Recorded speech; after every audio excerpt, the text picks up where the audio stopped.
Hi everyone! Welcome to another exciting, educational, and enjoyable English class. This is your teacher in English. My name is Mr. Felix Chitungul Jr., your Sir J, that tells you to have fun while learning. For today's agenda, identify simple tenses of verbs. In this lesson, we will talk about the 3 simple tenses of verbs. But before we go to our lesson for today, let's have a review. Read the passage about Pedro and answer the questions that follow. My name is Pedro Cruz. I am a grade 6 pupil at Mahalimuyak Elementary School. I love to learn English and science. My mother helps me answer my assignments and my father helps me make my outputs. Questions. Number 1. What is Pedro's family name? Number 2. What is the name of Pedro's school? Number 3. What are the 2 subjects that Pedro loves to learn? Number 4. Who helps Pedro with his assignments? Number 5. Who helps Pedro in his outputs?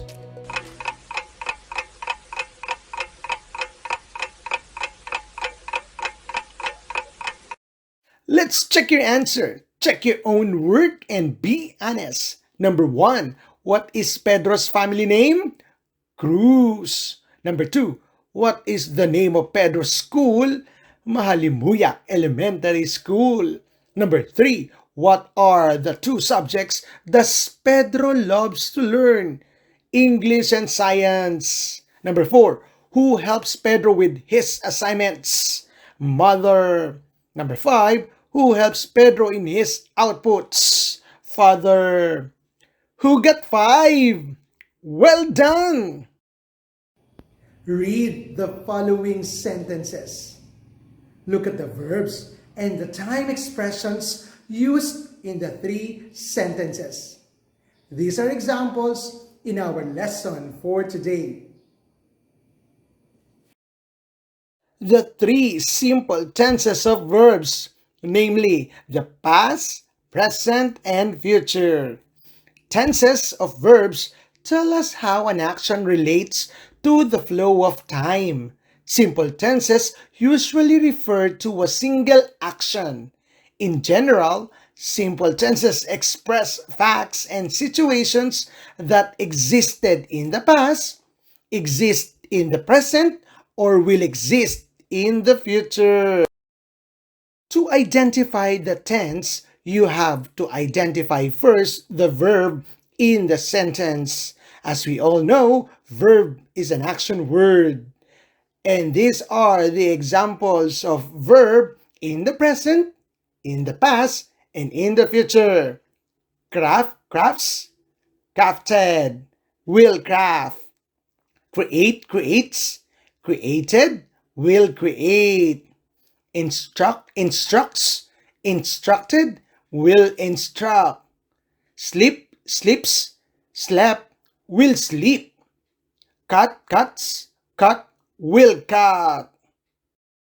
To identify or to form a sentence that is in a simple present tense, you can follow this rule. Singular noun plus singular verb. Teacher teaches. Dog barks. Pencil writes. Or plural noun plus plural verb. Doctors ask. Cats run. Houses stay. Examples. Number 1. The teacher teaches the lesson every day. Number 2.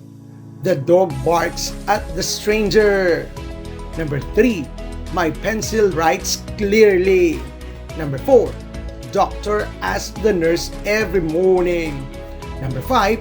The cats run faster than the mouse. Take note the time expressions that you can use in a simple present tense, such as every day, every morning, today, at the moment, etc. And also, the sentence is in the simple present tense if it is a general truth. To identify or to form a sentence that is in a simple past tense, the verb in the sentence can be regular verb or irregular verb. Regular verbs are verbs where you can just add D or ED to the base form of the verb. Smile, smiled. Dance, danced. Agree, agreed. Help, helped. Bake, baked. Walk, walked. Irregular verbs are verbs where you need to change the spelling of the base form of the verb or the spelling is the same. Eat, ate. Write, wrote. Break, broke. Put, put. Cut, cut. Read, read. Examples. Number 1. They danced to my favorite song yesterday. Number 2. I helped my mother in the kitchen earlier. Number 3. My parents wrote a letter last week. Number 4. I ate my favorite food. Number 5. He put money at the bank a while ago. Take note the time expressions that you can use in a simple past tense, such as yesterday, earlier, last week, a while ago, last month, last year, etc.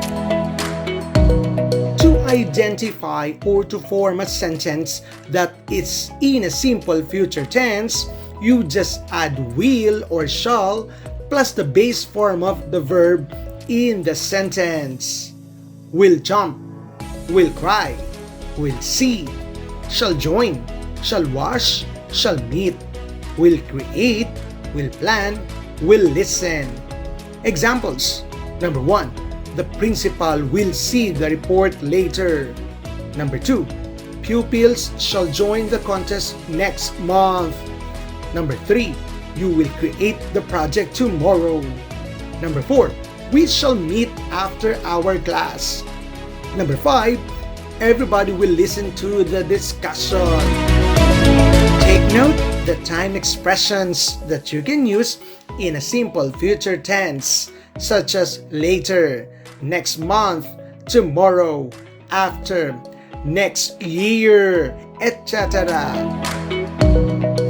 Let's have an exercise.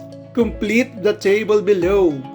What is the past tense and the future tense of the following verbs? Start, throw, dry, swim, let.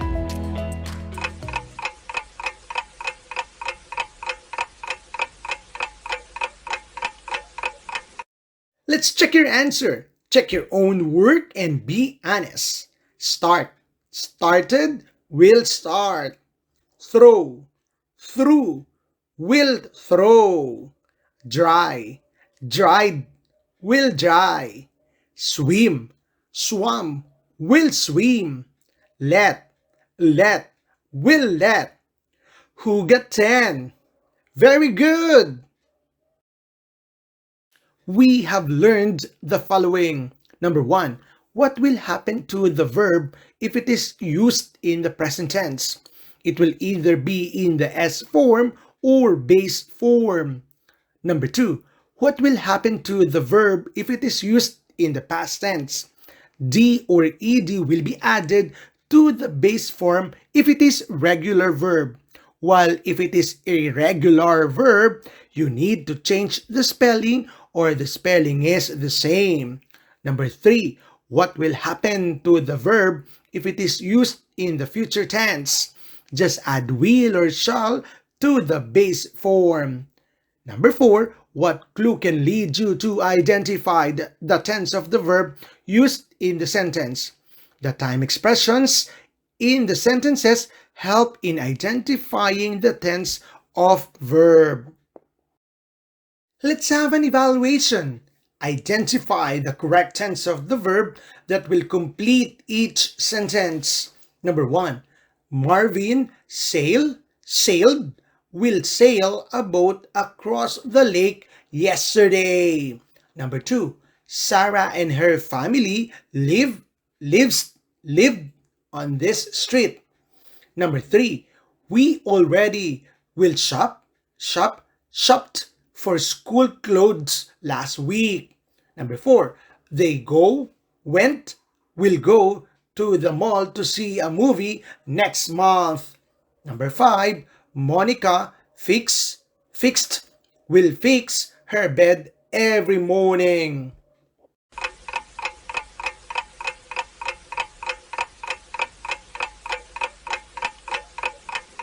Let's check your answer. Check your own work and be honest. Number 1, Marvin sailed a boat across the lake yesterday.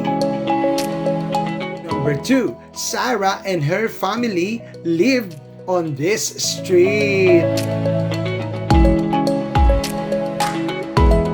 Number 3, we already shopped for school clothes last week.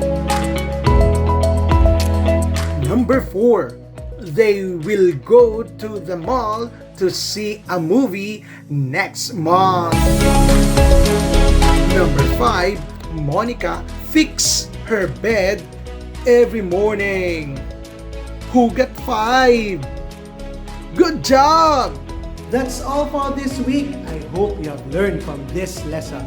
This has been your Sir J that tells you to have fun while learning.